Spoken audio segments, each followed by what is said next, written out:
Oh, I don't know. meant for your recording. Yeah. Yeah, I will. Absolutely. Well, awesome, men. Thank you both for being here, and thank you for taking a deep dive into your purpose today. And of course, the big winner here is not just all of us in this room exploring our purpose and the purpose of America, but also the frontline health workers that are getting the PPE through direct relief. So we've raised almost $150 for them, and I'll be making that deposit today. So I'm really pumped for them. And so the reason why we're here, why I decided to create this offering around your American dream, is that purpose is our birthright. And I'm crazy about it. I know at least to a very large extent, Andy is, and Jed is too. And I just want everybody to have it, to have a connection to it. And there's something about this moment that also feels like this is our ticket, our pass to the future. And as we look at what's happening in the United States, this critical point, it's pretty clear that the old model is broken. It was working all right for a few of us. I feel very privileged in terms of how the old model served me, but I know that for most people it didn't. So we're going to rediscover really something new about our purpose today. And as I'm sure you all have heard this before, purpose is not just this personal identity, right? It's dynamic. It lives in relationship to the world. And as the world seems like it has changed permanently, I don't really think we're going to go back to the old normal. Of course, it yet hasn't stabilized. We have to ask ourselves who we are in the face of this. There's this great quote from the theologian Frederick Buechner, which I'm sure maybe you've heard before, that vocation is the place where our deep gladness meets the world's deep need. And obviously the world has changed. It doesn't need a lot of the same things it needed in February. What does it need today? And so we're going to get a chance to explore this. And so my promise to you is when you leave here, you'll have a clear sense of your purpose in relationship to the world. You'll have a sense of what you might want to do next. Like what does the next 90 days potentially look like from this place? Before we do all that, let's just kind of go around the horn and get to know each other. Just do a brief check-in, name, how you're feeling today, and what is it that you would love to get from the next hour or so. So I'll model. Brandon, feeling sadness that I don't know where the other 8 people are in this workshop. But also joy that I kind of get to be in this intimate setting with 2 people that I love and respect. So that feels really cool. And I thank you both for being here. And today, I just want to, what I most want to get out of this is the feeling of being used. Like I felt really helpless, like sitting here in my dining room behind this damn screen. Like I want to do something already. Not that I want to go back to normal, but I'm like, I'm a leader. How the hell do I lead behind a freaking Zoom screen? So I'm in. Jed, you want to go next? Left to right or right to left? You go ahead, Jed. Good. It says on the screen, my name's Jed Waldman. I'm living up in the Bay Area. I work for the state health department, so I've been not at home. I've been going to work most days, although my lab is not directly been involved in the COVID response.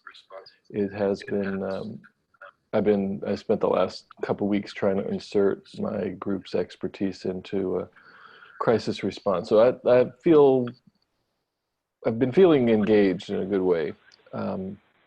What I'm hoping what I'm feeling about this workshop is a little apprehension, because I'm feeling a certain pressure to get out of my comfort zone, in my area of expertise. So what I'm hoping to come to from this workshop is some greater clarity on how to integrate my core skills with some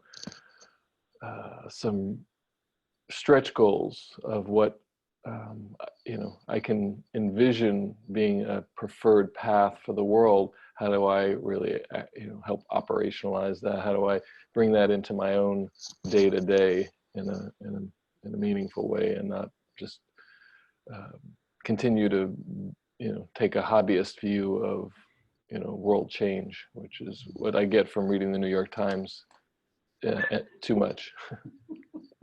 So I'm in with that. Oh, Thanks. Oh, I'm Andy Swindler, he, him, his, in Chicago. And as you can see, I think it's an absolutely beautiful kind of early summer day here for anybody who knows how this climate works. That's very welcome, the first few signs of that. Yeah, I'm here for a few reasons. One, I mean, in the context of purpose, like, sure, I've done a lot of purpose work and do it professionally, and yet part of doing that is my own philosophy that's never done. And so taking another scoop, so to speak, seeing what layer could be revealed here. It's also been about a year since the last time I kind of reviewed my purpose work, so that's fun.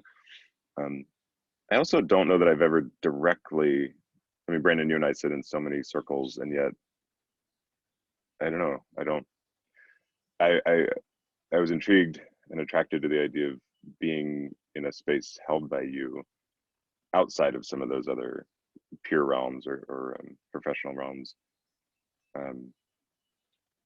Yeah, and it's funny, just you put a lot of work out there that's asynchronous and sort of teaching modules, and I've done some of that. But so just very happy to be here and was called to that. And then really in the context of the American dream, like, just part of what this allows us to carve out some real intentional time. I certainly have a lot of thoughts about that. I've written little snippets here and there, but to really sink into that, I think that's the main thing that attracted me, was what does this all mean for America? There's so much here. It's so rich. So with that, I'm in. Oh, beautiful, Andy. Thank you. So I'm just going to put up a real quick slide here. Again, this is mostly for the folks watching from home. Give us a little overview of what we're going to experience today.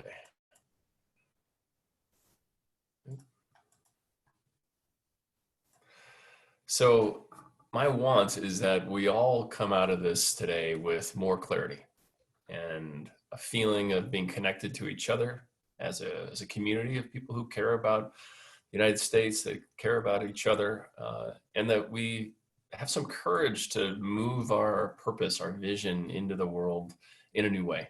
So we're going to do a few exercises, and we're going to work with a formula for a purpose statement, which you may or may not have seen. I know both of you have experience with the MKP mission statement, and Andy has certainly created probably 100 different purpose statements in his career.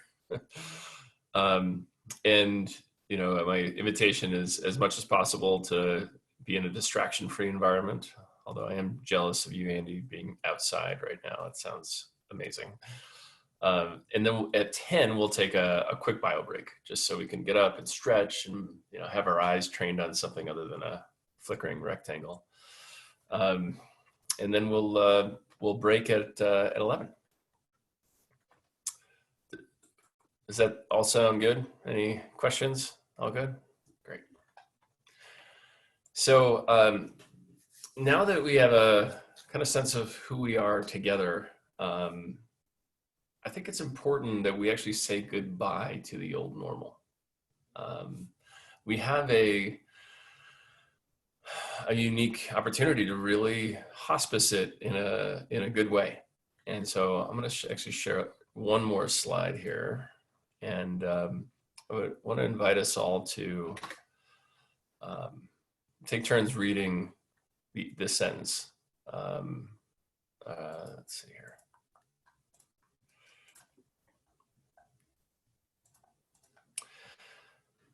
So I'll begin with the first one, and again, I want us to take like a pause here after each sentence. So 61% of us are lonely, and that's up from 46% in 2018. Andy, you want to take the next one?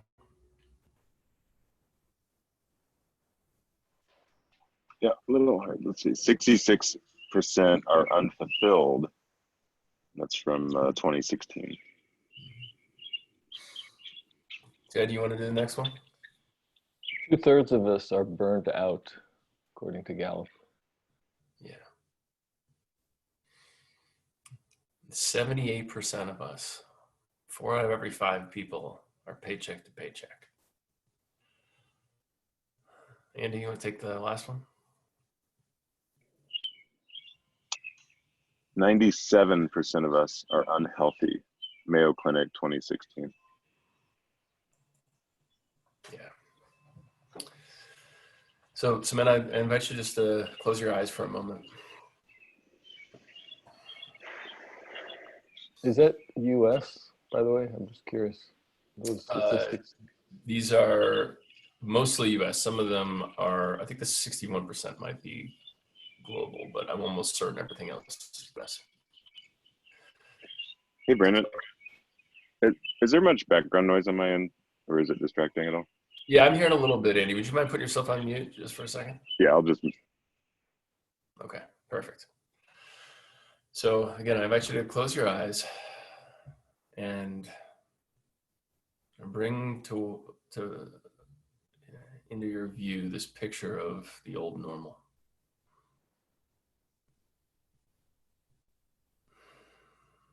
Massive technological innovation, skyrocketing equity values, urbanization. I mean, we could be forgiven in thinking that this was the best of times if we stayed in certain parts of our favorite cities. But as we know, as we just came into contact with, it's not working. At least it's not working for 2/3 or 3/4 of us. So I invite you to picture yourself sitting in a room with just one chair. And as you look down, you notice you're strapped into that chair. You cannot get out. And in the corner is your least favorite cable news network.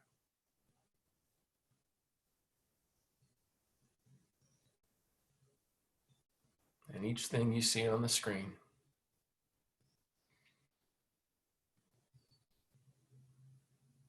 each phrase you hear from the commentator breaks your heart. You can actually feel your heart breaking for the unworkability of the world, the needless suffering,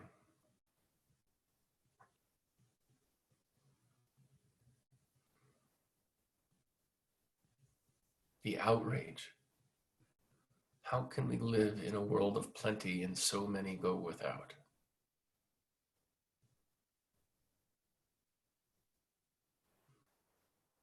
So many are discriminated against because of factors beyond their control.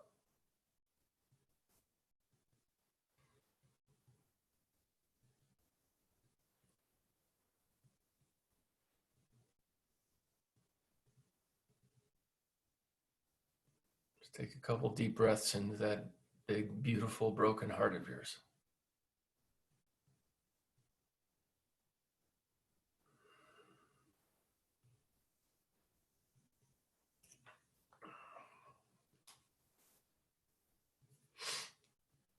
And as you're ready, open your eyes.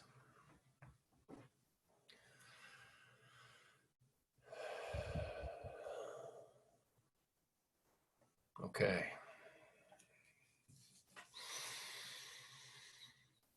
So now we're going to do a little bit of writing. So I trust you both have a pen and paper. Great. So for 2 minutes, your pen is not going to leave the paper. And you're going to write down everything about the old normal that you are personally committed to letting go of. Like, what about it no longer works? And we will begin now. If you get stuck, just say it doesn't work, it doesn't work, it doesn't work. But just keep that pen moving and just see what comes out.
All right. Pencils down, heads up, just like school. Wait. Exactly. All right. So what I want you to do now is just take a couple minutes to read what you've written and circle anything that feels like particularly personal to you, like egregious. Like, God, this like violates my very being to know that this was true. It'll take just about a minute or two to read through it.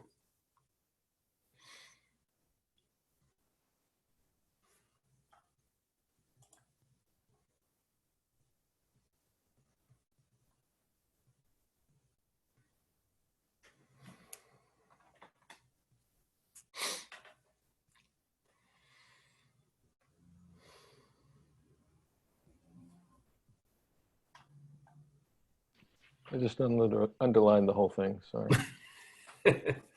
Exclamation point, circle. Well, I just didn't. I can't write that fast, so it's Yeah. only about 6 lines anyway. Andy, let me know when you're through it.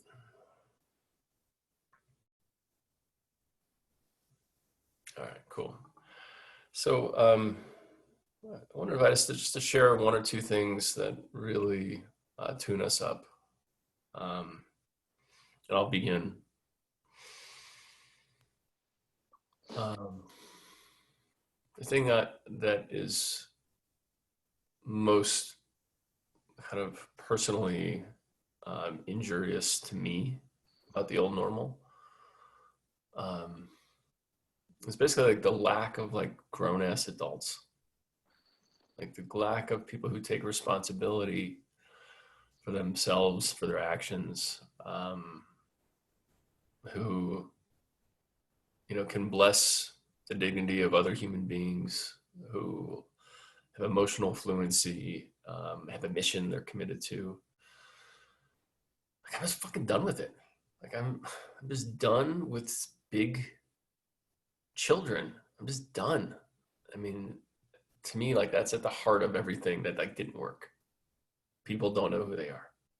And obviously that's one of the reasons why I care so much about men's work, care so much about purpose, care so much about politics, and leadership. So that's the one there for me. Are you open to sharing? Well, thank you for sharing what you did.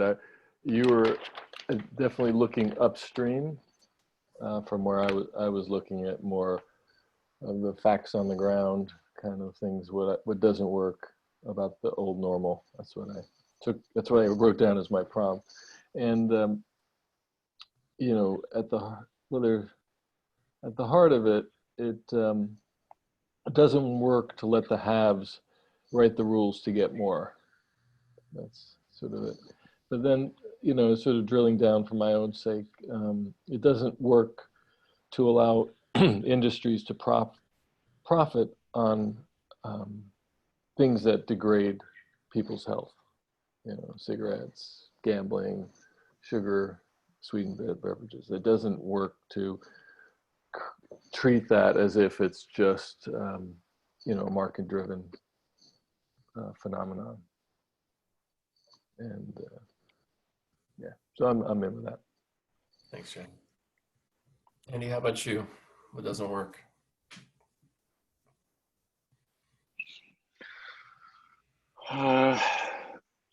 First one I circled was making everyone else wrong,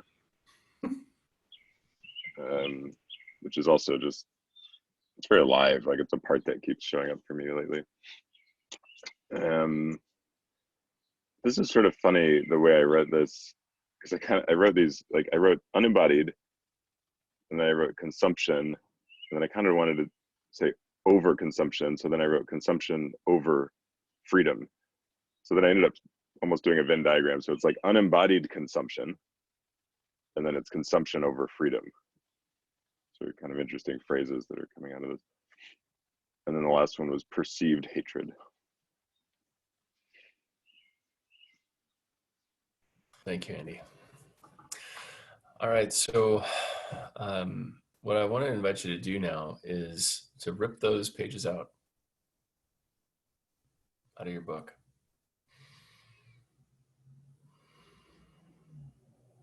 And we're going to say goodbye. So, I mean, the old normal did serve us well, unfortunately, especially the men in this room, right? We're well educated. I assume mostly straight, good looking white guys. The old normal kind of worked out well for us. So my invitation is like, let's consciously say goodbye. Let's thank it for getting us here, and to take these sentiments and tear them up and say, you're no longer needed. Thank you for bringing us to this moment of realization, of awakening, of turning. Didn't work out for a lot of people, but now we're here and we get a moment to pause. So go ahead. I invite you to ceremoniously release that old normal by tearing up that piece of paper.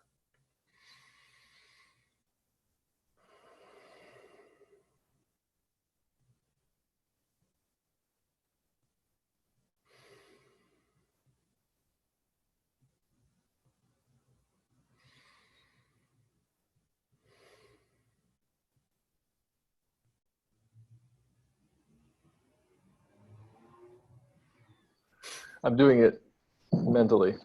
Mentally.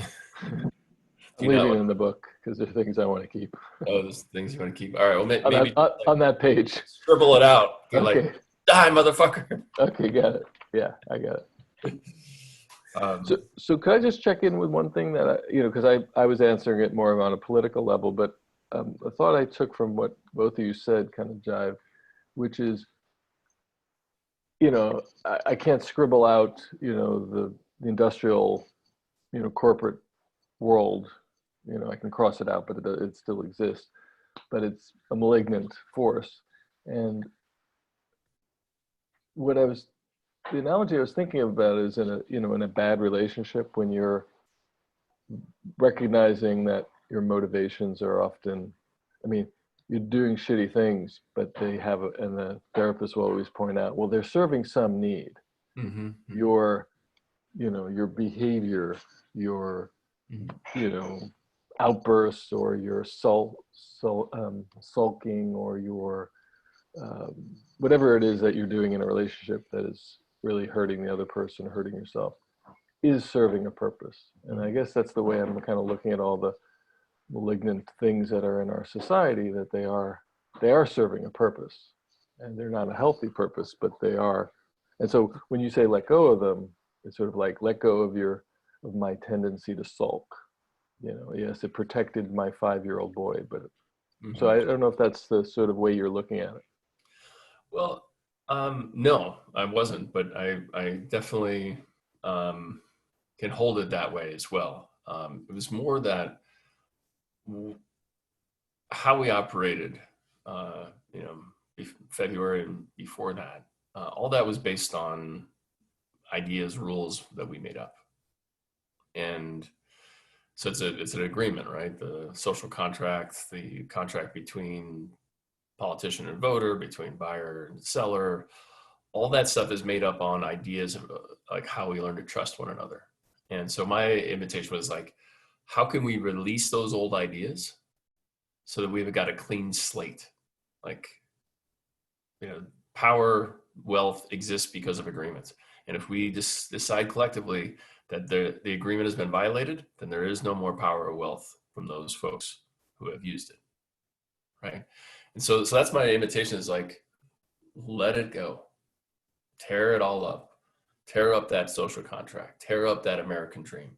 Tear up what didn't work, because we have to create new agreements if we want to create a new life, a new community, a new country. So that's really more where I was coming from.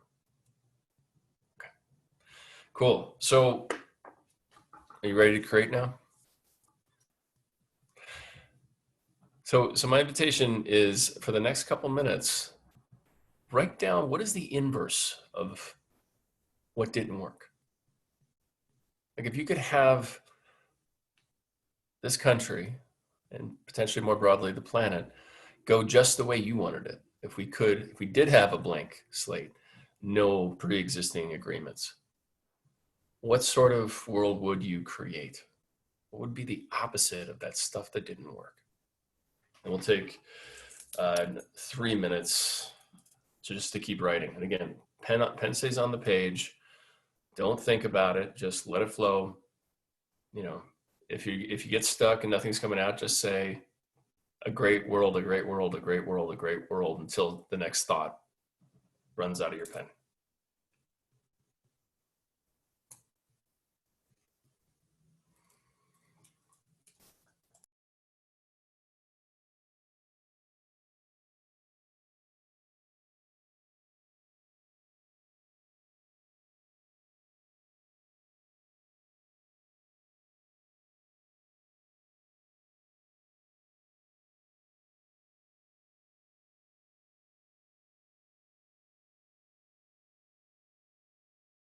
Don't think about it, Jed. Just write.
Okay, pencils down, heads up.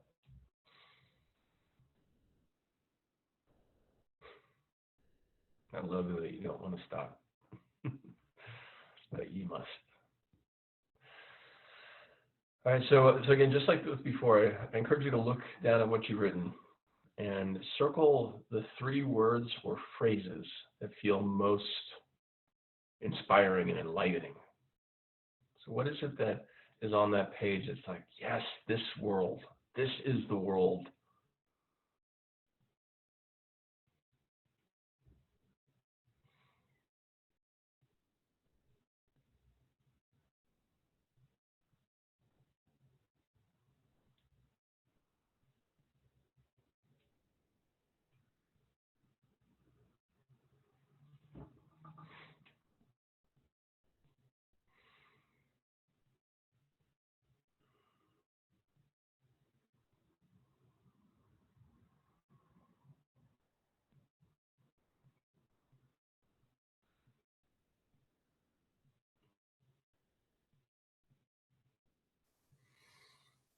Once you got your 3, just give me a sign.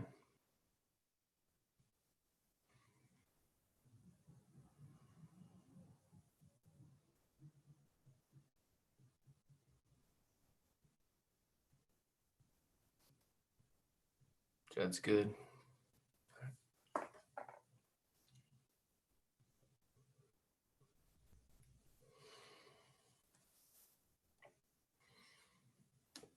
Awesome.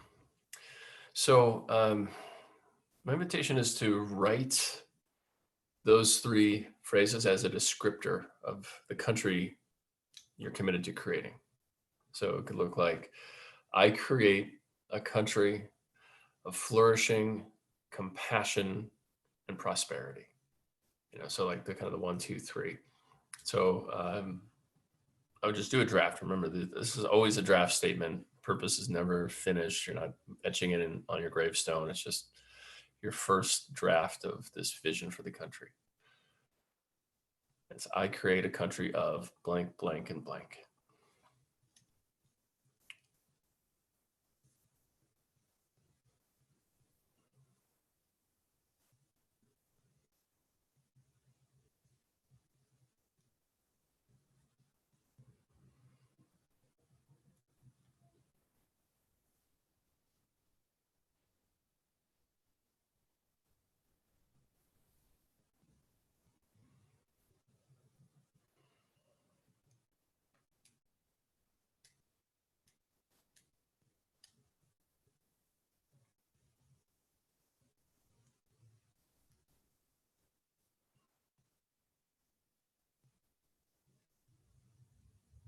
All right. Jed, you good? Andy, almost there? All right. So let's share. I want to share mine in Spanish because I always just feel much more connected to prayers and purpose statements when I say them, not in English for some reason. And Spanish is really the only language I have some mastery with. But yo hago un mundo de paz, alma, prosperidad y creatividad. Basically, I make a world of peace, prosperity, soul, and creativity. So that's 4. So I violated my own rules, but got a little carried away with the Spanish.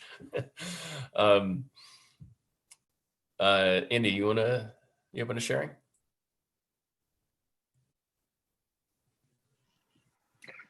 Yeah, and I picked 3 phrases, so there may be more ideas in here, but I create a country of dignity and agency for every person, where we trust that we all have a place and voice, and live in constant curiosity about the infinite abundance of the world. I'm committed to that world. Jed, are you committed to that world too? That's actually what I wrote. I was trying to collapse it to shorter words, so I feel permitted now. No, Andy, thank you for that. That's really good. I just want to bless that vision. That really touched me, and it was so universal and also like so incredibly you. because I know you pretty well. I'm like, oh my God, that's awesome. Thank you. Jed, how about you? So I wrote some of my focus was sort of how to get there. So, but what I wrote was I create a country of collective commitment toward universal well-being.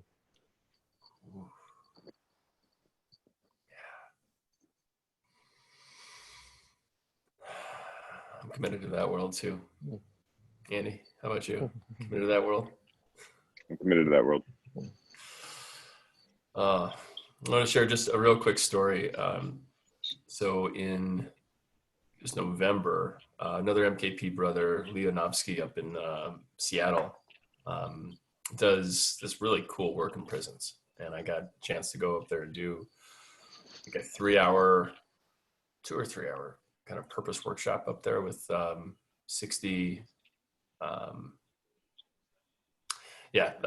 prisoners. And you know, I've got all my, you know, sheltered suburban white boy like fear coming up, you know, going through all the things and the security clearance and this and that and the metal detectors and then walking in the yard and all this stuff is like, it's gonna be scary, it's gonna be bad, it's gonna be, you know, like I'm thinking like Oz, right? The HBO series. I'm like, all right, it's gonna be cool, it's gonna be cool. I go in and we do this exercise. The vision for the world that these men had, and it was you know, biological men, although there were some kind of folks who identified as trans. It was astounding, like the clarity and the passion and the inspiration for like the world that these folks are committed to. Like they're not resigned. Like this is not just, you know, navel gazing for those with means. I mean, this vision is like in everybody's heart. Everybody knows it. And so and they're standing up and sharing. I mean, everyone's just like, Enrique? Like, Mark, what are you sharing with me right now? I mean, it was just like, you know, 60 just souls, just like, oh, this is the world I'm creating. And I'm like, oh my God. I could barely be with the soulful brilliance in that room. And so my invitation is that like, this is not a unique thing. You're not special boys, you know, neither am I. And that we can have this conversation about the world we're creating with everybody because it's there. Everybody's got some version of heaven on earth in their heart ready to come out. So now that we have some sense of this world that we're creating, we're going to do a little invitation into, or a little inquiry into our values. So these are basically the principles, the ethics, the standards by which we want our life to be known, and also how we're going to bring this vision forward. Because, you know, there's going to be a project or two that is going to be a very clear kind of step in the direction for this future, but it also just shows up, you know, with how we treat the people we live with, or how we spend our money or invest our money. Every single vote or every single dollar spent is a vote, right? Every single call made is a vote for that future. So we're going to do an inquiry into what are our values. So we're going to begin. I want you to write down the names of 5 people who you deeply admire and respect. These can be people in your life and people that maybe have shown up for you in a really powerful way. Family members, mentors, elders, coaches, guides, cousins. They can be folks who are alive or dead. They can also be people who you've never met. I'm like really inspired by Hemingway and Gandhi and Marcus Aurelius and all these people. Who knows if they even existed? I mean, I guess there's photographic evidence for a few of them, but like, you know, I don't know them, but I'm like, wow, like their gifts have so touched me. So And they don't have to be like the 5 bestest, just the first 5 that come to mind, like the five people who you just deeply respect and admire. You can go ahead and take a moment to jot them down.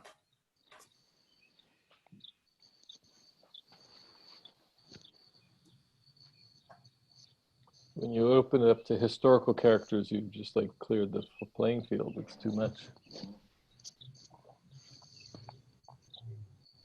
Yeah.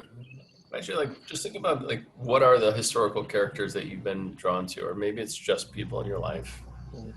Just, it doesn't need to be perfect. Just like, gotta just admire the shit out of them. Like, I admire Teddy Roosevelt. I admire Edgar Mitchell. I admire Elizabeth Warren. I just write those 3 down, and it doesn't.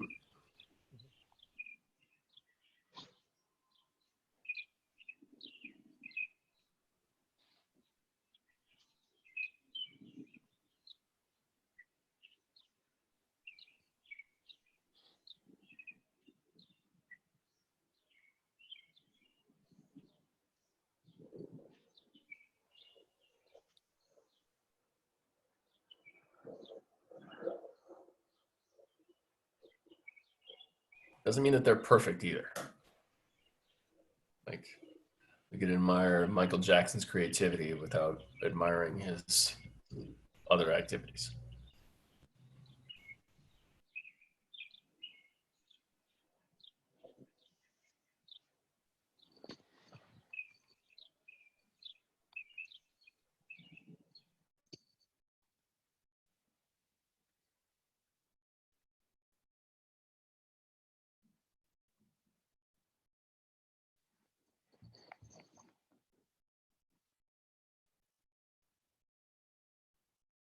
How many you got, Jed?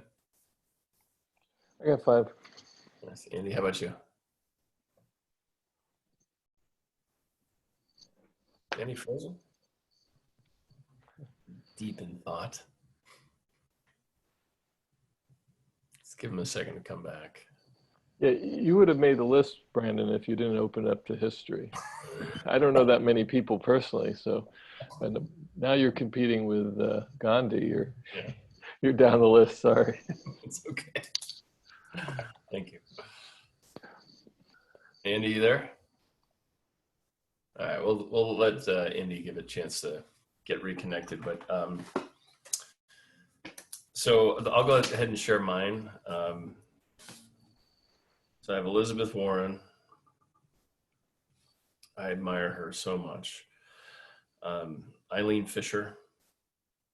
She's kind of like a spiritual entrepreneur who is committed to women's rights and sustainability. And then Teddy, Franklin, I mean the Roosevelts, and then Hemingway.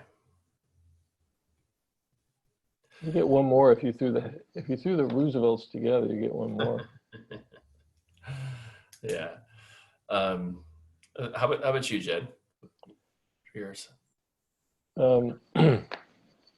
So somehow Philip Roth made my list. Just in pure, when you threw in Hemingway, I threw in. I realized that Philip Roth is just a writer who, to me, exemplifies the highest in the art. By the way, the next piece is looking at why. So I just okay, got it. Oh, I'll just list it. Believe it or not, Weird Al. I just read a review. A good friend of mine was the one human I know who made the list. My friend Deb. Michelle Obama made the list, and a colleague, Dick Jackson, who used to run a program at CDC. He's sort of been a professional mentor. He made a list. Cool. So we lost. Looks like we lost. I'm pretty sure Andy will be back. He probably just had a little internet issue. So the next piece here, Jed, I want you to write down 3 words, just 3, that describe what you most admire about each person. So we're looking for like descriptors of who they are, their character, like qualities of consciousness, ways of being, their values, potentially why are they great? So write down 3 words for each.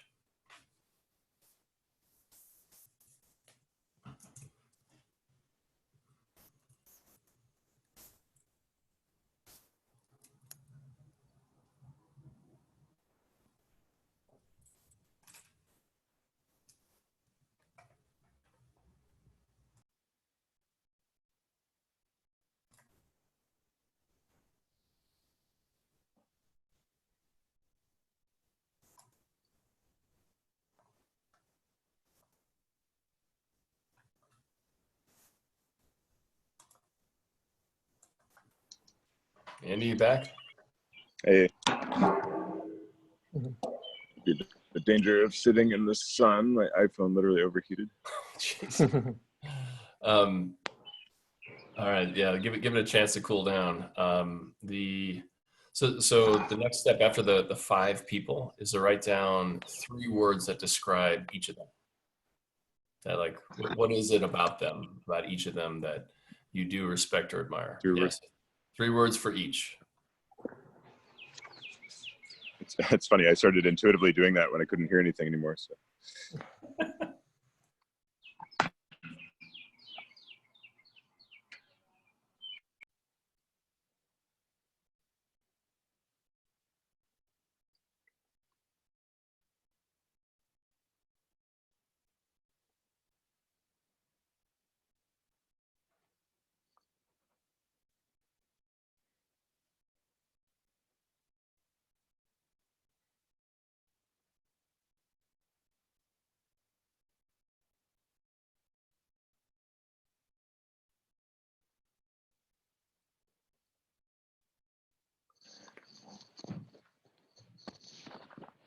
Good, Jen?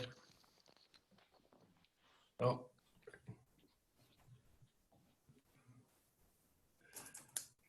And we are also at the bio break time. So I'll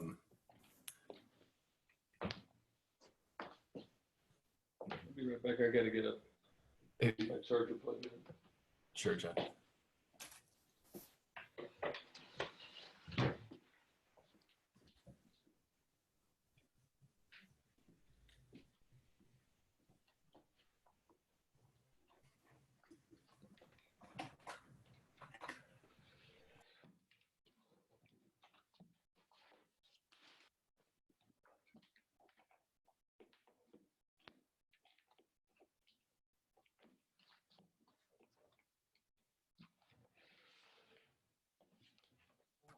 So we're Andy, you almost finished? Just about? Okay. So Jeff, we're going to take a short break. What I miss? A word from our sponsors, the toilet. What I miss? I just had to plug in. Nothing. We're just going to take our 5-minute bio break. And then we'll come back and do the 5 things we did, or yeah, did you guys share? We're going to pick it right back up. Great. Excellent. Okay. A lot more work to do. Okay, see you in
Welcome back, Jed.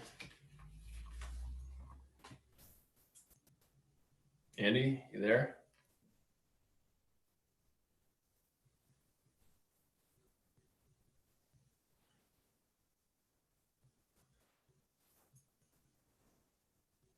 Andy might be putting an ice pack on his iPhone.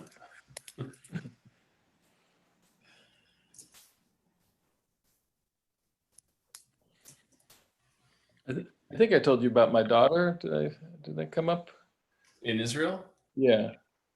She, Yeah, we talked about it. yeah, I don't know if I mentioned she had surgery. Yeah. Yeah. So she's just sending me her x-rays with her all the pins in her hand. Oh, wow. Yeah, it's pretty cool. That's wild. Yeah. Andy.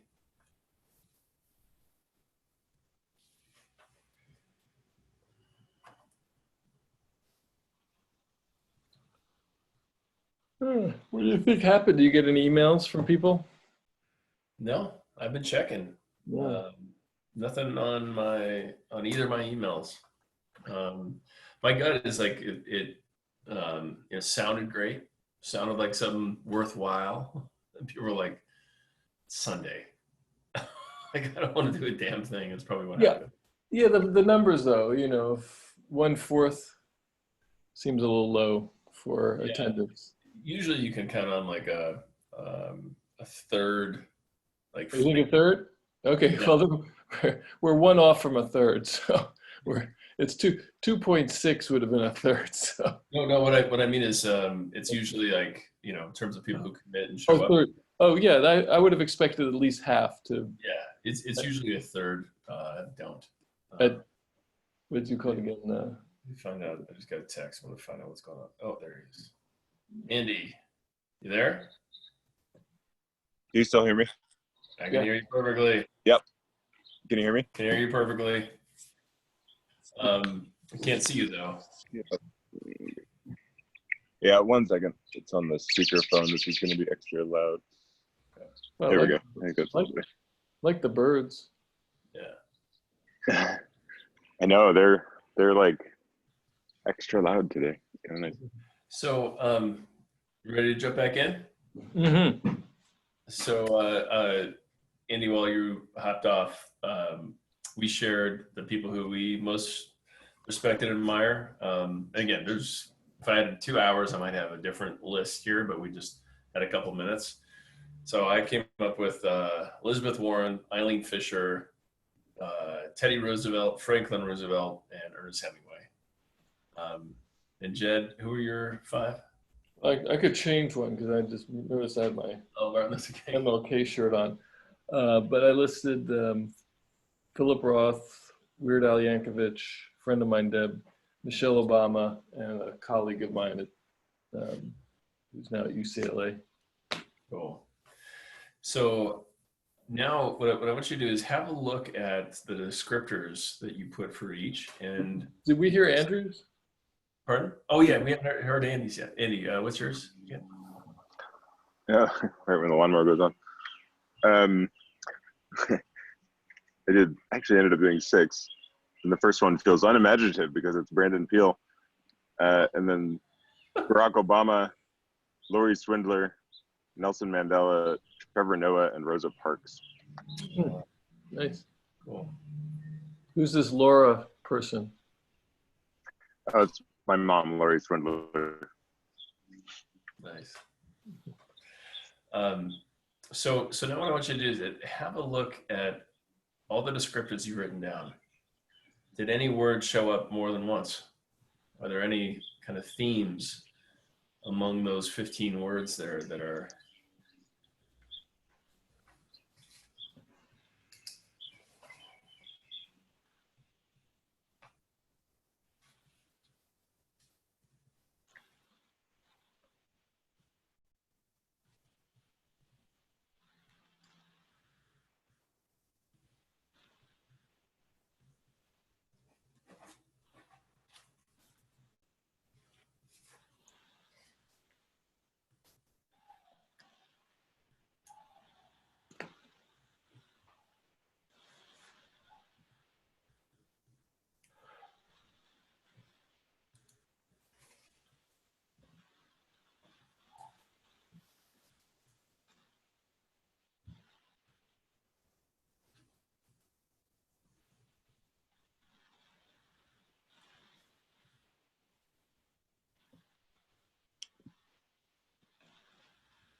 Jed, you got yours?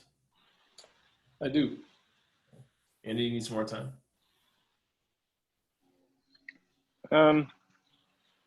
Probably ultimately, I've got like one clear pattern, but the rest isn't totally clear.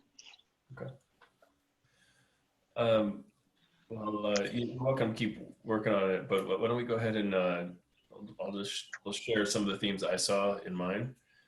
I saw vision. Like a lot of these folks had big visions. Elizabeth Warren, Eileen Fisher, Franklin Roosevelt. Courage.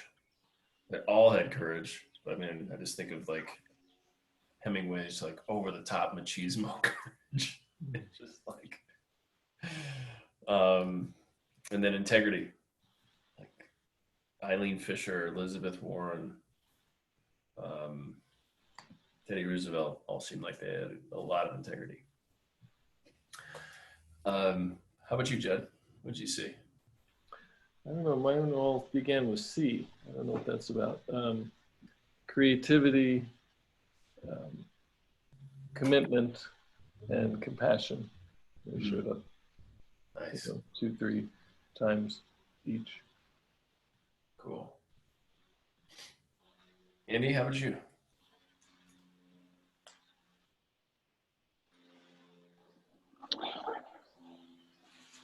The clearest one was resilience. And then the other ones that seem to be popping out are integrity, care, coming together, and patience. Nice. So what we have here is a very rough draft of your and mine personal values. So, you know, in MKP, we've got the whole spot it, you got it thing, right? Like what we appreciate most out there is either what we know to be true about ourselves or unrealized potential that we know is possible, that we just really respect and admire. Like, so for me, when I look out in the world, what I value naturally and have like really well expressed is courage and wonder. Like I'm always thinking about the possible. I don't need any training on it. I'm like master level in terms of like what is possible, what can we do?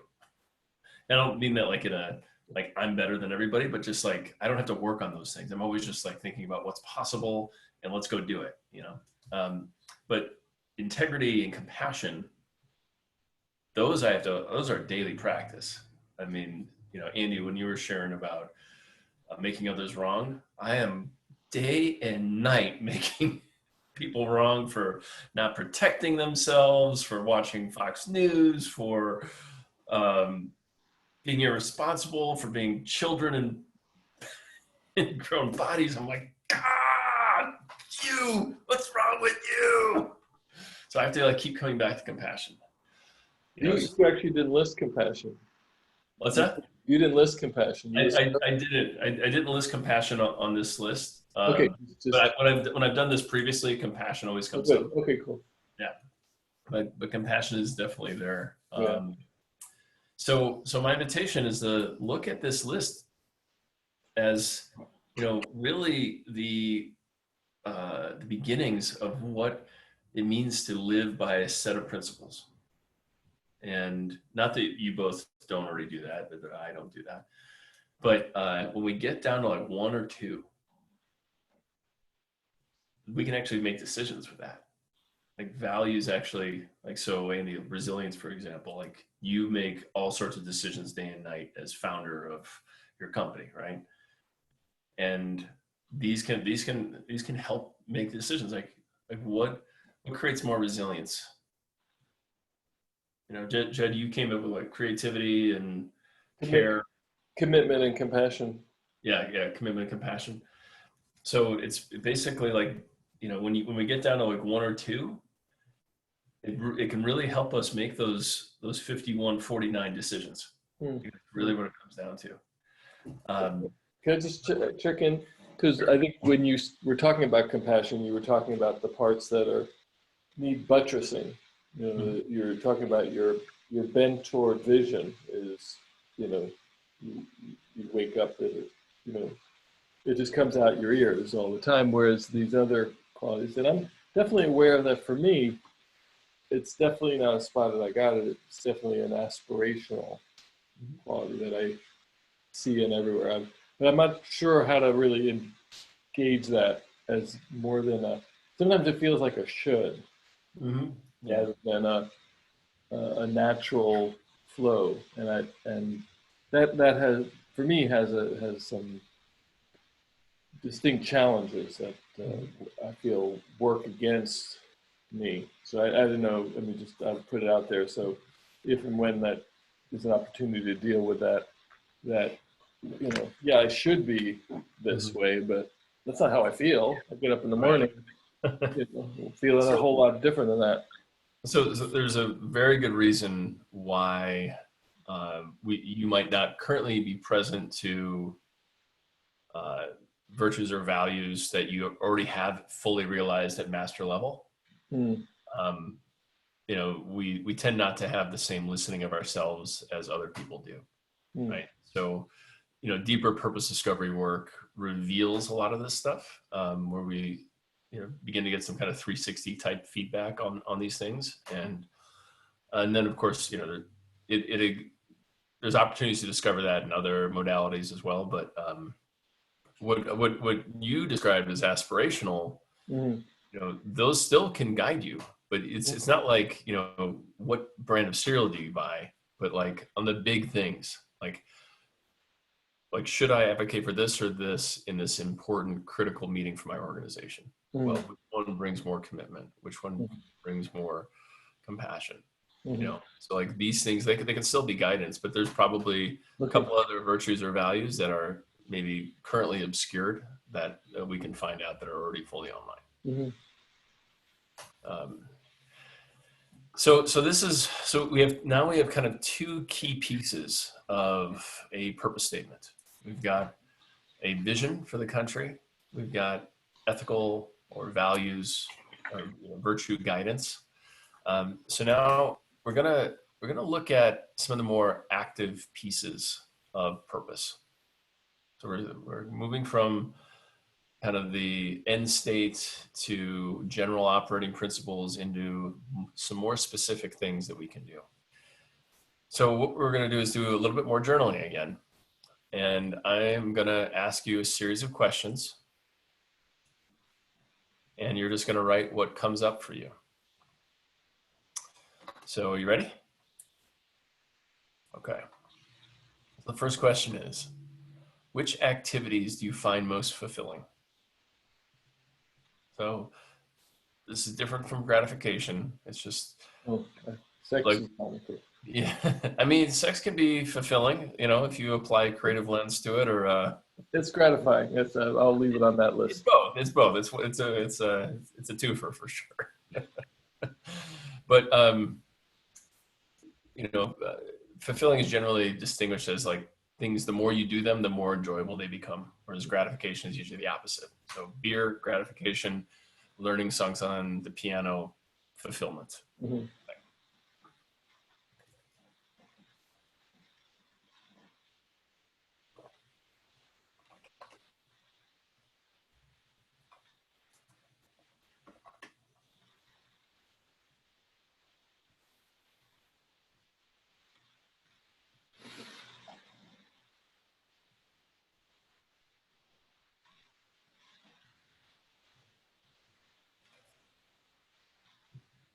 Keep going until you have about 5. I mean, you can go more if you want, but 5 is usually good.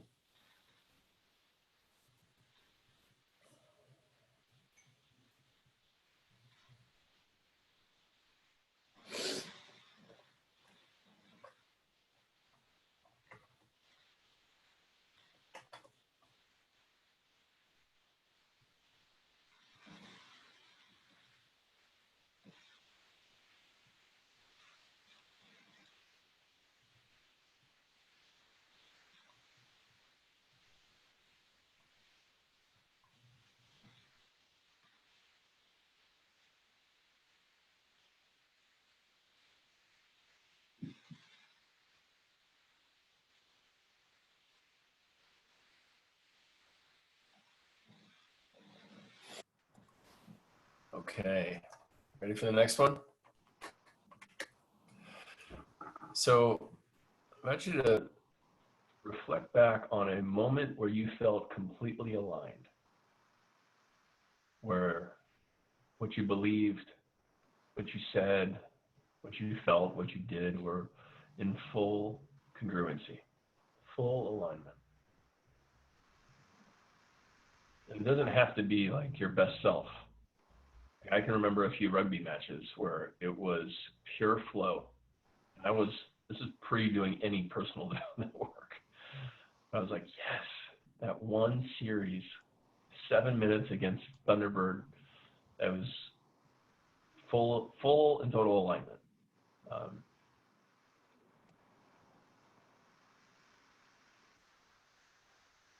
And there's like emceeing the Purpose Summit a couple of years ago. That was like, oh, yes, to do the things that I love with the people I love for the reasons that I love. It's like, yes, that feels so good. It feels completely congruent.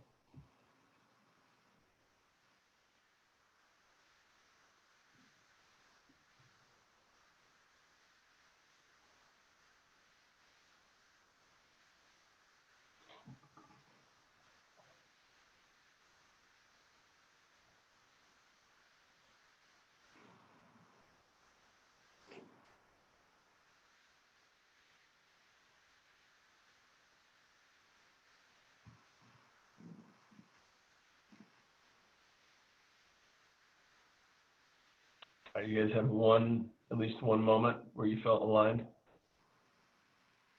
Yeah, okay. So the next question here is, what challenges are you most proud that you overcame? Which ones felt most pivotal, most like critical to like who you are? These could be, problems you solved, unworkable dynamics that you found a way through, traumas you've healed. Maybe you just showed up for somebody really big in the time of their life when they needed you.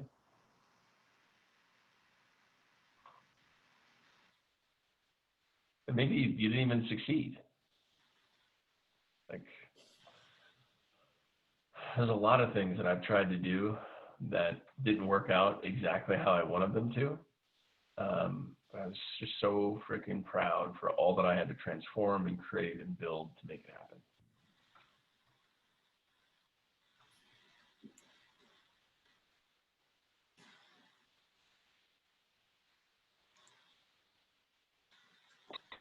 For example, my relationship with my dad is pretty much unfulfilling and hard. But I'm proud. I'm proud of how I've shown up over the last decade to try to be compassionate and understanding, create some semblance of workability.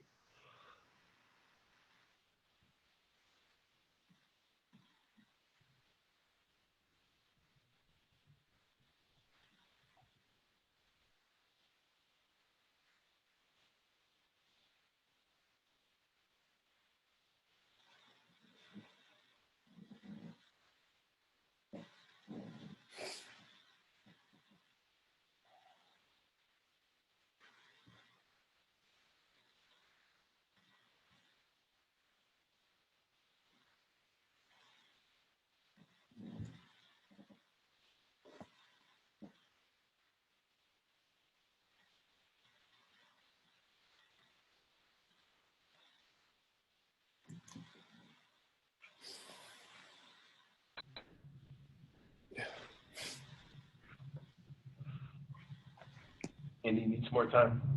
You good?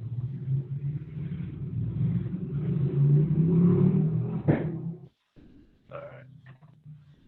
So, next question here is, pick one of these moments. So it could be the moment of alignment or the challenge, the dynamic. Just pick one that you want to explore a little bit more deeply. And want to ask you, what qualities did you exhibit during this challenge or during this moment of alignment? Like if you had a video recorder on yourself, what qualities did you see? What qualities would that video recorder pick up? Could be grit, could be creativity, could be faith, could be courage. I mean, just like who were you in that moment or that dynamic?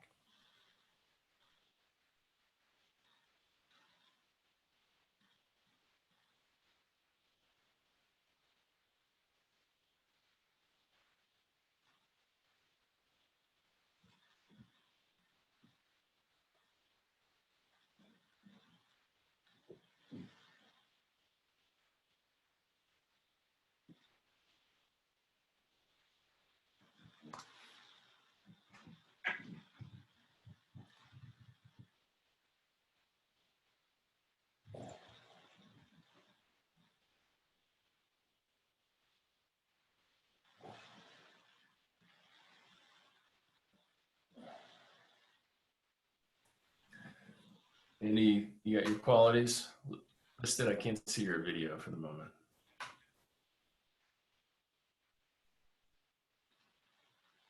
Jed, you got yours?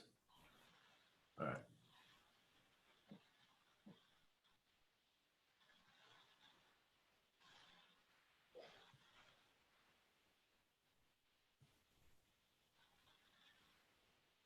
Andy? I think he froze.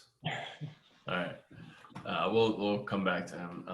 So the last one is picture yourself 3 years from now and your vision for our country is fully realized. So let's say between now and the next 3 years, you played it full out, where you cut out everything that wasn't aligned with it. It doesn't mean that you do anything rash, but just how you are spending your time is in full congruency with that vision. And you might be taking a bunch of new actions, or it could just be how you're showing up. But my invitation, or the question, oh, there's Andy. I have to repeat myself. Come back in. Andy, you there? Yeah. Okay. Now it was a low battery. Low battery. All right. So the final question here is: imagine yourself three years from now, and you have fully realized your vision for the United States. And so between now and that point, you played it full out. Whatever was in the way, internal obstacles, lack of resources, lack of power, lack of whatever, all that you transformed. You figured out how to actually shift it. And now you're standing 3 years from now, having fully realized your vision for our country. What did you achieve? What were some of the things that so again, this is a look back. Like, what did you actually do? What actually shifted the country towards your vision? What were the milestones? Things that had to happen for your vision to be realized?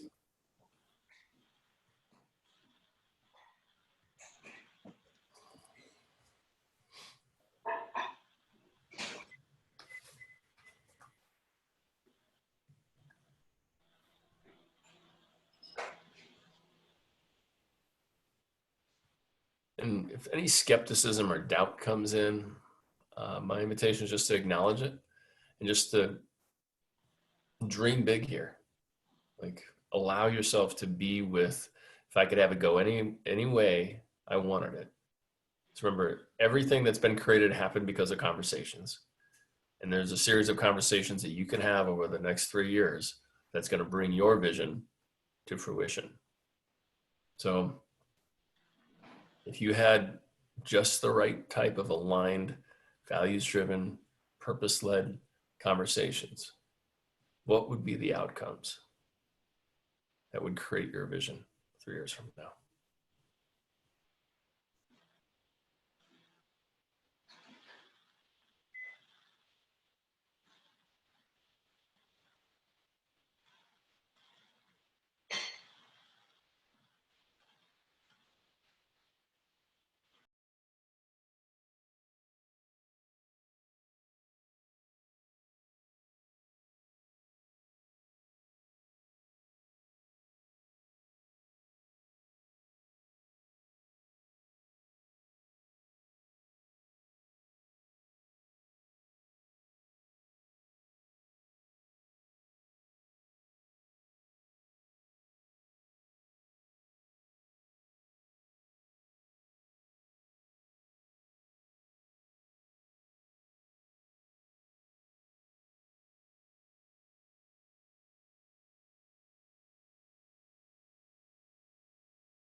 Judd? Are you missing I was wondering if you went mute because of the flight path. You're not on the flight path anymore, are you? Not anymore. Missing it. Missing the airplanes. We do not miss them at all. Every once in a while, we'll be on a bike ride and we'll see an airplane. We're like, see that plane over there? That's where it fucking belongs. Right over there. Not like going right over our house. I think we turned off because of the noise. Yeah. Andy, do you need some more time to write down some milestones? All right, just gonna give him another minute. We're asking for milestones. I didn't hear that word before. Well, you just like, what did you achieve? Like, what were the things that you did that made a difference in realizing your vision?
Any needs more time?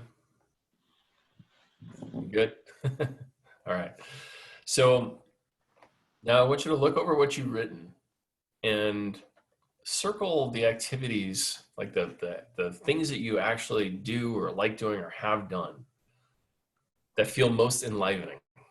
So the idea is that this should bring some element of fun and joy. There's a great Emma Goldman quote about, I don't want to be a part of your revolution if I can't dance. So, there's a lot of stuff that I've done that I'm proud of that was hard. Like writing my book was hard. Like there were moments where I enjoyed it, but it wasn't as joyful as, say, leading the Purpose Summit. Like that was like, wow, if I can do that every day, have like purpose aligned impact, work with people who are going to do something about, that would be amazing. So look over that list and circle what feels most enlivening. Like, yes, this would have me feel like joy, gratitude, you know, maybe like that, like a sense of wildness, like you've got wild eyes when you're doing it. Like, it's like, it just so brings you alive.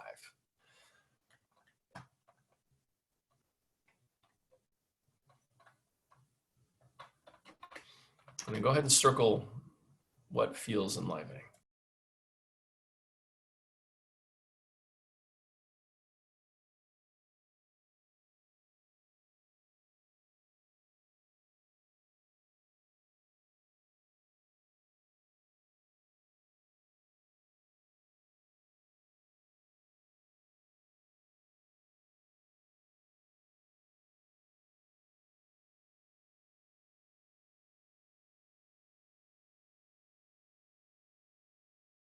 Andy's ready. Jed, are you ready? Okay. So let's share what's enlivening.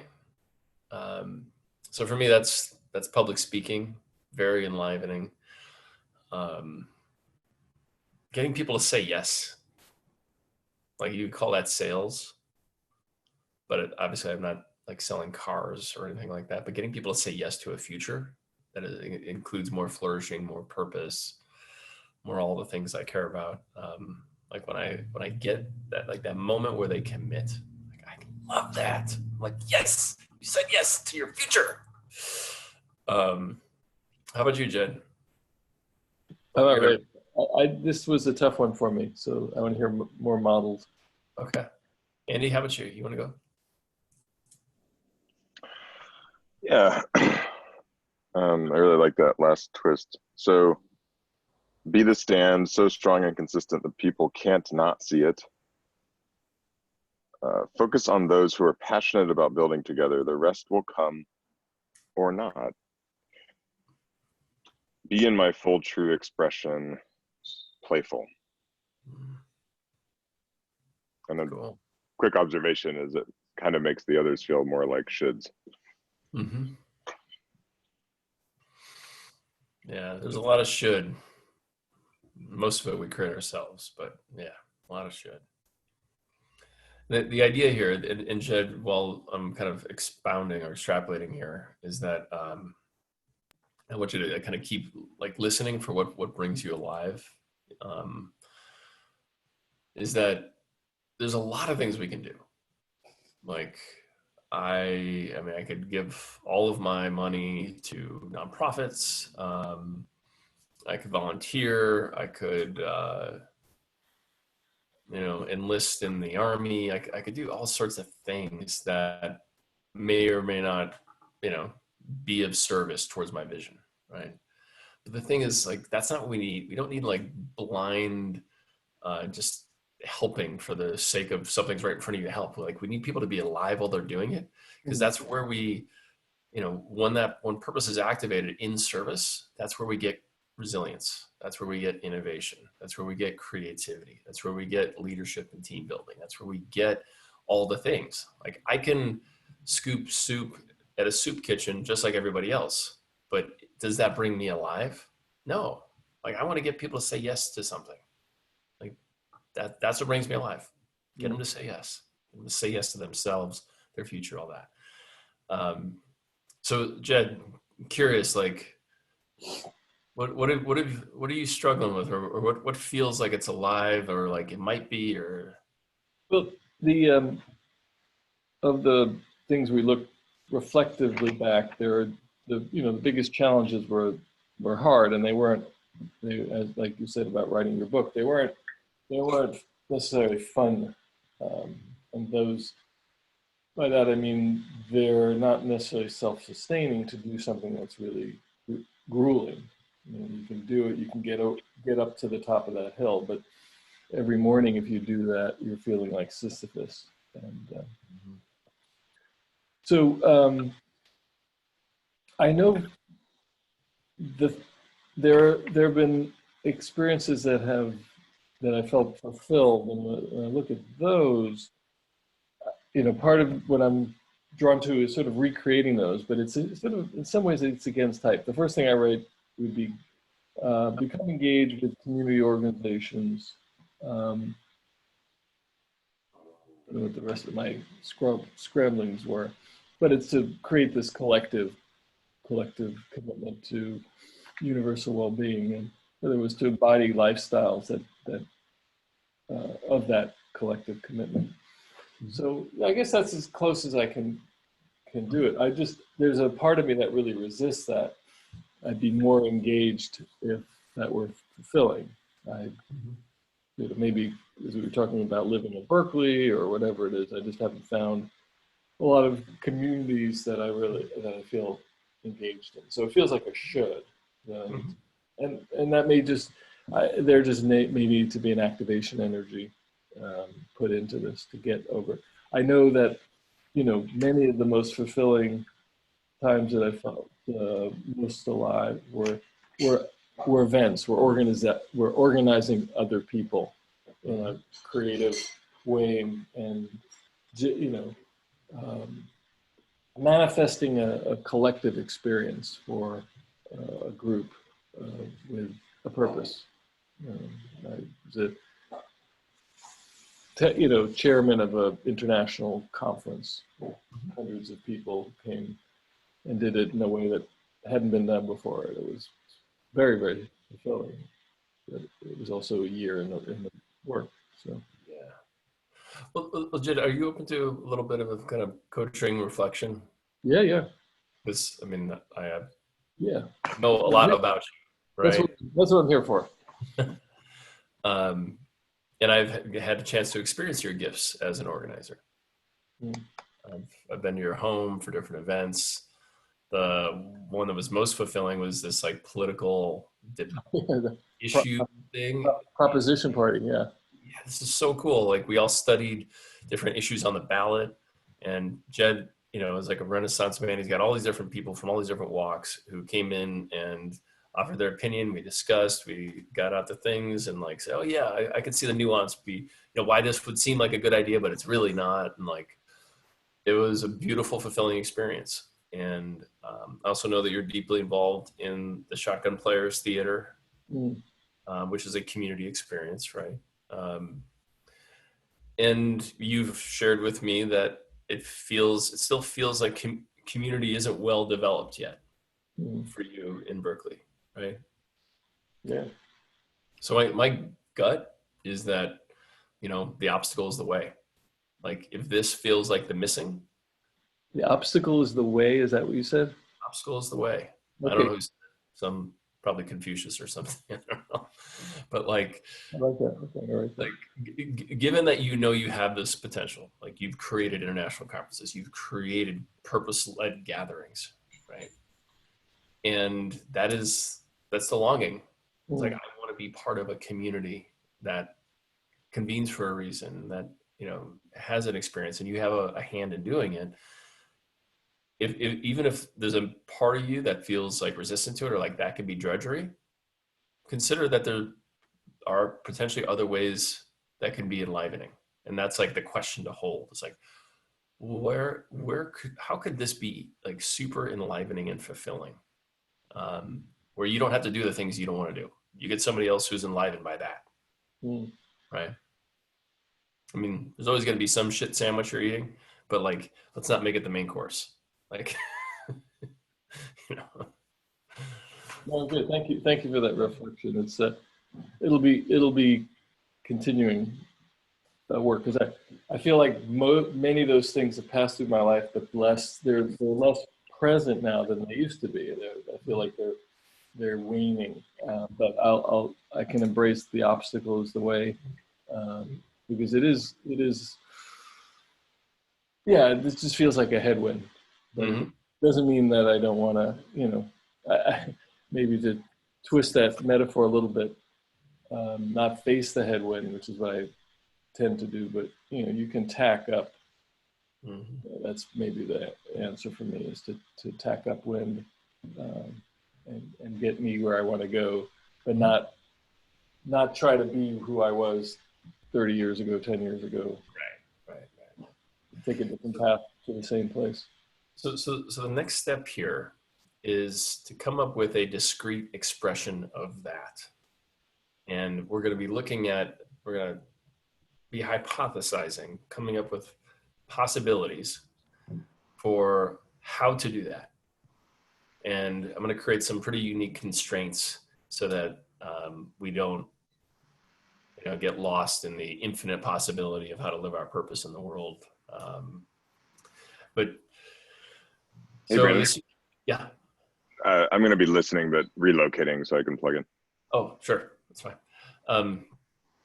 So we're going to be generating a list of things you could take on. We're calling purpose projects. And these would be things that could be achieved and marked complete within 90 days and with not a lot of time. So less than 5 hours a week. And ideally, you've got a lot of people who are helping you with it.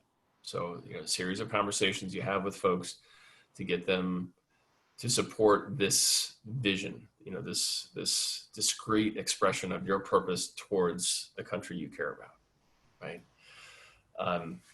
So I invite you to start to generate ideas. Remember, you're not committing to anything. You're not saying, I'm going to do this. This is just a brainstorm. Like, I could do this. So for me, like, I want everybody to be engaged in the purpose conversation. So, and this can be like across, mediums, right? So one idea is like a phone tree. Like, how could I create some viral conversation that doesn't have people looking at a darn Zoom screen, that has people calling people about what most matters to them in their life? So that'd be like I could launch that pretty effortlessly within the next 90 days with not much help. Although I can certainly call on people for help to accelerate this. I could create a t-shirt. Like, it just says "Got Purpose?" ? I could create a podcast where I don't have to do any of the work. And I just say, hey, I want to have my colleagues in the purpose movement interview one client about their life on purpose. And, we just record it and then we publish it out, So those are three right there, cross mediums. It could be. You obviously thought about this ahead. Right. But I like it. Great. I hope they're on your list. But so, I mean, Jed, like, for example, like if I cared about people having a transformation towards realizing we're all in this together, if that was my vision. I don't remember the exact words that you said for your vision for the country, but something like that, wasn't it? Mm-hmm. Yeah. Collective commitment. Yeah. So like an example would be like, how could we get people who don't vote the same to care about the same thing? And maybe it's, bring a Republican to work day. Or yeah, there was okay. Sorry, that's one of the most ridiculous things I've ever said. Or maybe it's like, a block party, a brand new version of a block party that has people reveal parts of themselves that they otherwise wouldn't. So like people get to see each other. It could be, it could be, you could offer like a workshop on creating community, like it's basically like teach or facilitate which you want to learn. So the idea is like to generate at least 3 projects that wouldn't take you a ton of time. So less than 5 hours a week for 3 months or 90 days or less.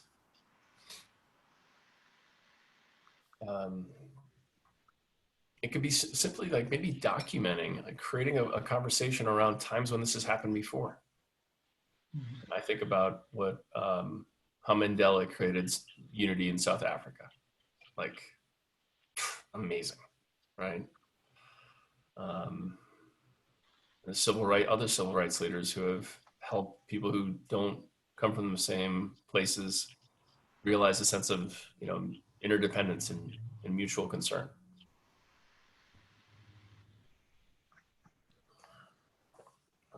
So one thing it cannot include is taking a class. So like going out and be like, oh, I'm going to go read this book on the thing. No, this has got to be something that you actually do that enrolls and impacts others in some way.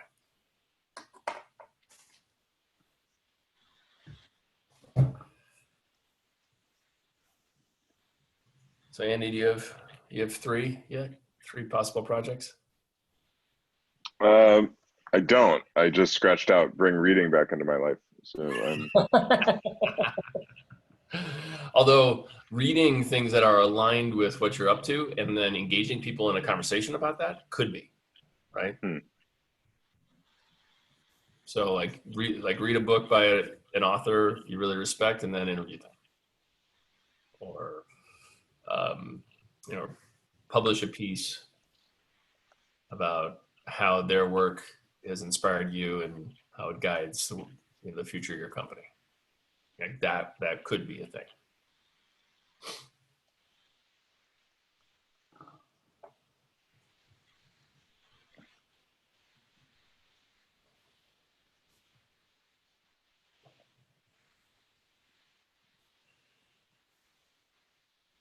and should these all be really focused on engagement or some element of like, you know, taking care of something that is in the way with me personally that would lead to These should be unless it feels enlivening.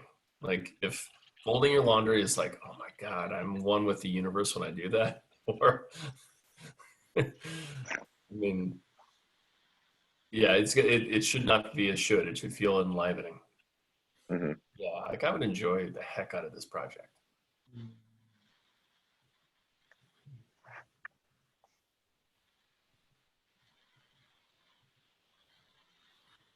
I mean, just think about what could be a greater gift to people than to see somebody really having fun and making an impact. Like, think about how many folks are like hopeless right now. And we all have an opportunity to have fun while creating a better country. Like, when was the last time you saw that? Last time you saw somebody just like having a great time making a difference.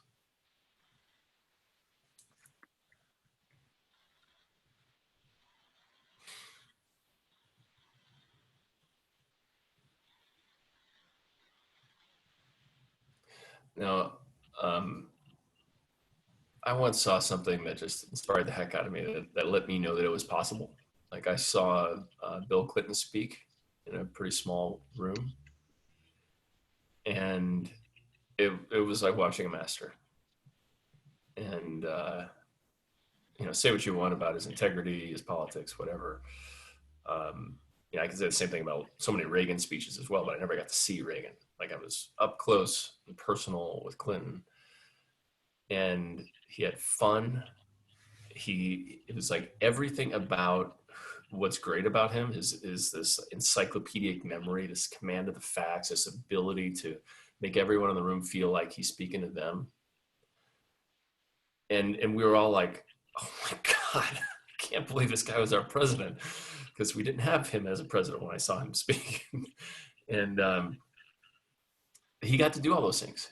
He achieved this purpose-aligned impact. He got to be himself, have fun, swear, something he almost never does. This is one of those rooms where they don't have cameras.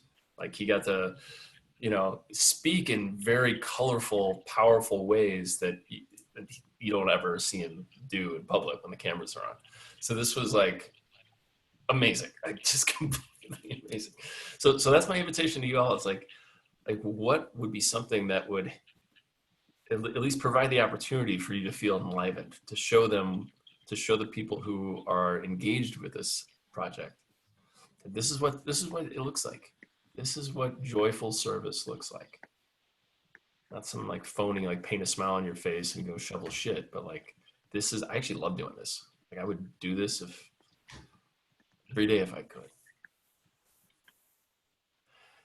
So Jed, what projects do you have there? Well, the closest I could, it sort of goes against type because the event space is one that I've found fulfillment, whether it's professional or in the neighborhood. We used to organize block parties. Definitely, there's a strong headwind in that people are not collecting their bodies together right now, so it's right. A challenge. I'm not that interested in jumping into the virtual space to do that. That doesn't appeal to me. I think it's pretty saturated. I guess the closest what I put in there was to reconnect with the groups that I've sort of lost, become a little more distant from. So I think I don't have a large to do in there. I mean, commitment to the voting, the November election there. But I don't see a place for myself for leadership in that. It's not coming up. So why don't, rather than dwell on that, well, I'll circle back if something comes up. Yeah. Okay. We will. Andy, how about you? What do you see as enlivening? I mean, I guess actually all of these are in some way in the context of Feel Real, which Brandon, you know more about, and Jed seems actually aligned with your passion for convening. But one thing it's been up for me lately how, I don't know, like I'm not really holding much space these days. So first one is starting to hold regular space about the allyship journey and tell my story. A lot of what's been up for me lately is, I don't know, going through that whole journey, diminishing my story, and now realizing actually my story is really important in all of that. Number two is just really have fun with the space holder community I'm building. More of what we did on Friday. I won't go into a huge story about that, but it's just like, yeah, I think I was really in my zone and in my energy, and it was playful and meaningful and like all the things. And I think that's the energy. And three is, in some ways, something I've been thinking about for years, but it's also an interesting antidote to like being over Zoomed, is launching like a whole series of walk and talk experiences where we're not staring at screens, we're wandering around and we're exploring and sharing in that way. Cool. Awesome. And Jed, you don't have to do anything right now. Andy, you don't have to do any of yours. I don't have to do any of mine. But it's just to kind of like land this work into like what's real. Like this is how we might take these aspects of our purpose and put it to work. And the idea is that we get to learn more about our purpose, refine it, feel more fulfilled, enlivened by it once we start to put it into action. And so we'll just have to keep generating some projects for you, Jed, something that's going to feel enlivening in this pandemic sequester space. All right, so gents, we're going to play a little Mad Libs. So we're going to smush together our values, our vision, and the activities. So if you have a discrete thing, like, so Andy, yours could be like share my story and convene space.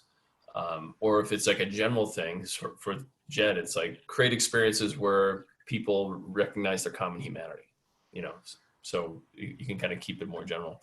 But I'm gonna go ahead and share my screen and put up a purpose statement formula.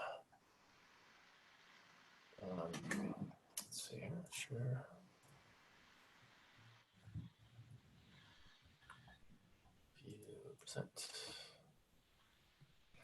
So you're going to begin with your top two values that you did. So as a blank and blank person, I create a country or world of three descriptors of your vision. So it could be like flourishing, peace, brotherly love, and then by doing what? So it could be convening space, or it could be a very specific thing. By launching an allyship space within the next 90 days. So you can be really concrete about that. So I encourage you to do some Mad Libs here and smush the three together. I'm also realizing we're at time. Can you both go another 5 minutes? Yeah. Okay. Yep.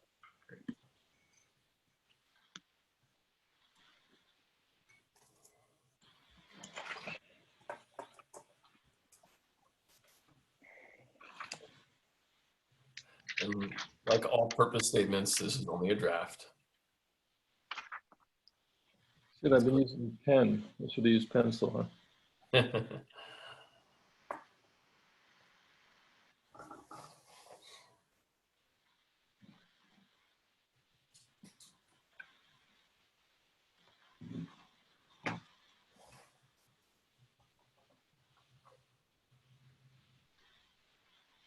You still need this this formula up here, or can I pull it down?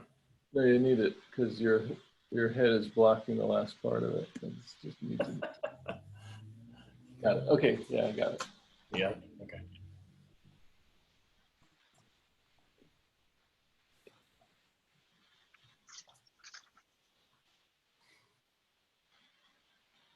One of the things I like to do when I'm first working with a purpose statement is to assign myself the task of rewriting it every morning.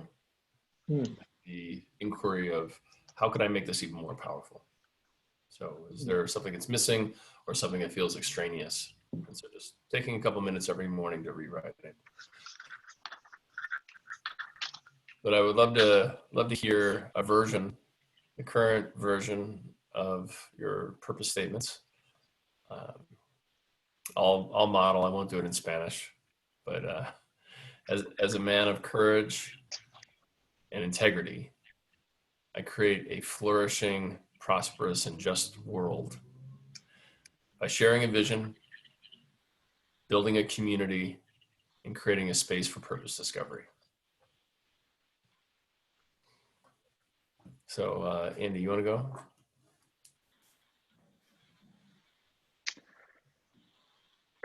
As a resilient and caring person, I create a country of dignity and agency for every person in constant curiosity by holding regular space about allyship and sharing my story. So, how did it feel to say that, Andy? Like a little clumsy a bit. There's like definitely something there. Yeah. Yeah. In Landmark, we've got a concept called mirror work, where you say something into a mirror as though you're like, that's another person. And like, you keep saying it until you really feel like that person gets it. Like, wow, that landed. So my invitation is to maybe try it on in the mirror until like that other person on the other side of the glass is like, yep, that's true. We're doing this. How about you, Jed? What do you got? I got this. As a creative and compassionate person, I create a country of collective commitment toward universal well-being by creating fun community experiences. Love it. That flowed better than I expected. How did it feel? Felt doable. Felt there's some veracity to that, some potential. Would you, I mean, but was there like an emotion around it, or like did it feel? Yeah, no, it felt like right. It felt, yeah, like I say, veracity. It felt like I believe that, and I can do that. Mm-hmm. I think the last part was just I felt I put a little. I can do that. I can create something local. Yeah. I don't have to aspire to change the whole world or the whole country, but change my corner of it and trust that things replicate and that like-minded people will resonate. Yeah. Awesome. So before we check out, I just want to leave you all and everybody who's watching us at home some resources for how to stay in community around this. Because purpose literally will go out of mind if there is not a support structure around keeping you on purpose. Now, as luck would have it, you're sitting in a room with 3 men who meet regularly with other men to do just that, which is the Mankind Project. So I'm gonna go ahead and share my screen real quick and throw up a couple links for those of you watching at home.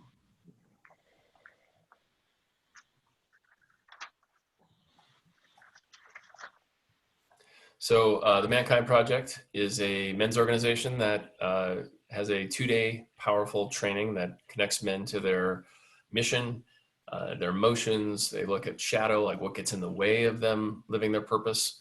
And then they have men's circles, which right now are being done in a virtual setting, given the pandemic. But in non-pandemic times, we actually get together 1 to 4 times a month and support each other in living our missions in the world and transforming the stuff that's in the way. So if you've never encountered men's work, I encourage you to check out mankindproject.org. They also offer a 3-week virtual session called The Men's Work, which is an introduction to men's work. And then this YouTube link here, obviously you can't click on it, but if you pause the video and write it down, is it's an 18-minute teaser video on what a virtual men's group looks like. You can kind of check it out. You can basically try before you buy, because the men's work thing is, I think, $75. And then if you are someone who does not identify as a man, there are 2 great communities. One is the HER community, and it's HER. That means healing, empowerment. Oh, I forgot to think what the other one is, but it's a transformative weekend that has ongoing circles, and also womenwithin.org, very similar. So there's, again, both of those are 2-day weekends that have ongoing circles, and they're all of these are nonprofits, so there's no profiteering going on here. If you already are involved with the Mankind Project, there's a special format for a men's circle called the Mission Format. And you could find out all about that on the MKP website. And that's, it's basically very similar to existing men's work, but it kind of doubles down on, like, how does this tie back to your mission? Mission, purpose. So with that, I want to thank you both. Thank you for being here. Let's just do a quick checkout. Sound good? Yeah, I have just one business piece before we do the Sure. It'd be great, Andy, I'd like to hear more about your space holder stuff. So maybe, Brandon, you could connect us electronically after the meeting. Yeah, I'm happy to do that. It's easy enough. So Yeah, I would love that. I'll do a quick checkout, and of course you guys will stay connected, and I'll make sure that happens. Brandon, check out with joy. Feeling more connected to you men, and inspired. Like, Jed, you in particularly, like, I'm like I cannot wait to see what's next for you, because such a kind man and a great leader and a servant, and this next chapter is going to be cool. Andy, I already know what's going on with you, and that's already cool. So not really new information for me, but yeah, but I do look forward to you sharing your journey and creating spaces for allyship. That sounds really powerful. With that, I am out. Andy, you want to go next? Yeah, it's really been just beautiful to be here with you, and I have a funny tension about my choice to be outside and be on my phone, and I feel like that's slightly more disruptive, and yet it still feels like what I want to do, and maybe that's even important to sort of figure out how to not be staring at the computer, and maybe even share that with people in a way. Yeah, I'm feeling, yeah, just really open, and fear is really present a lot in these days, and it's there. And I think in this context, it's like, yeah, that's because there's big things to do, and that's okay. So, thank you, Brandon and Jed. Thank you. I hope. So first, I'll bless you both. Andy, your choice to be outside had zero negative impact on this experience. It was like a non-issue. It wasn't like the people who have their dogs barking in the background or anything. Zero impact, and I'm really happy that it made me happy to see you sitting out in your yard. it added to my experience. God bless you for making that choice for yourself. And Brandon, thank you for organizing this. You're just a hero for me, because you do you embody all the many of the shoulds I have in a way that doesn't seem crappy. When I think of shoulds, there's the adolescent part of me that just resists that with all my soul, and it's really good for me to see positive manifestation. There's fear up for me, and I'm able to right now. That's what I'm checking out. I have fear. I'm able to keep it in abeyance by dulling it down with mindless other things. Folding laundry is a really good one for me. Right. So fear is coming up because this workshop is pressing me into action, into service, into taking my strong desire to move the country, move my community, to take it more seriously and to be accountable rather than not. So thank you for giving me this space to have that fear held in a good way. And I'm feeling connection with y'all. I'm out with that. Great. Thank you, man. I will follow up on email and connect you too, and send this recording out. Cool. Not that you'll watch it again, but other people will. All right. See you guys. Thank you. Thank you. Take care. Bye now.